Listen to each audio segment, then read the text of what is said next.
जय जय स्वामी समर्थ. मित्रांनो, स्वामी संकेत 24 मध्ये तुमचं स्वागत आहे. मित्रांनो, थांबा, व्हिडिओ पुढे स्किप करू नका. जर हा व्हिडिओ तुम्हाला यूट्यूबने दाखवला असेल तर समजून जा की हे केवळ योगायोग नाही, तर हे स्वामींच्या कृपेने घडलेले आहे.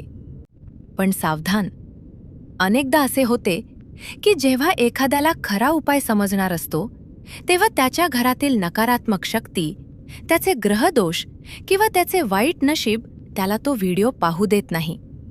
ते मनात भीती निर्माण करतात, लक्ष विचलित करतात किंवा व्हिडिओ बंद करण्यास भाग पाडतात.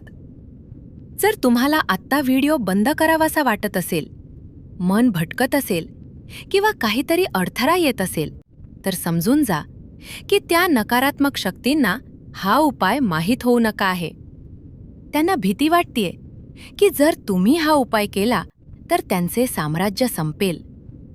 पण जर तुम्ही धैर्य धरून हा व्हिडिओ शेवटपर्यंत पाहिलात तर मी खात्री देतो की तुमच्या आयुष्यातील सर्व अंधार दूर होईल आणि तुम्ही त्या नकारात्मक शक्तींवर विजय मिळवाल. तर चला, जाणून घेऊया तो चमत्कारिक उपाय.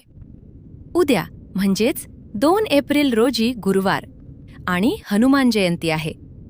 या दिवशी फक्त एका नारळाने तुम्ही तुमचे सर्व ग्रहदोष, इडापिडा, नजरबाधा आणि शत्रूंचा त्रास दूर करू शकता. उपाय असा: सकाळी लवकर उठा, स्नान करून स्वच्छ वस्त्र परिधान करा. पूजास्थानी एका तांब्याच्या पात्रावर किंवा लाल कापडावर एक संपूर्ण नारळ केसाळ ठेवा. नारळावर कुंकू हळद लावा आणि समोर दिवा लावा. हनुमानजींचे ध्यान करून ओम हनुमते नमः किंवा संकटमोचन अष्टकचा जप करा. जप त्यानंतर तो नारळ घेऊन घराबाहेर जा आणि एखाद्या गरजूला किंवा भिकारीला दान करा. दान करताना म्हणा, हे हनुमंता, माझ्या सर्व दुःखांसोबत हा नारळ मी दान करत आहे.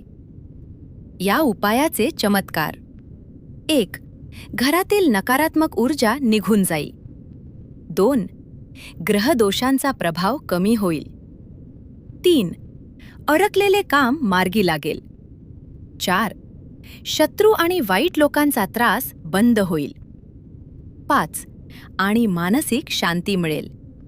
मित्रांनो, जर तुम्ही हा व्हिडिओ इथपर्यंत पाहिला असेल तर याचा अर्थ तुमचे नशीब साथ देत आहे आणि त्या नकारात्मक शक्तींचा पराभव झाला आहे.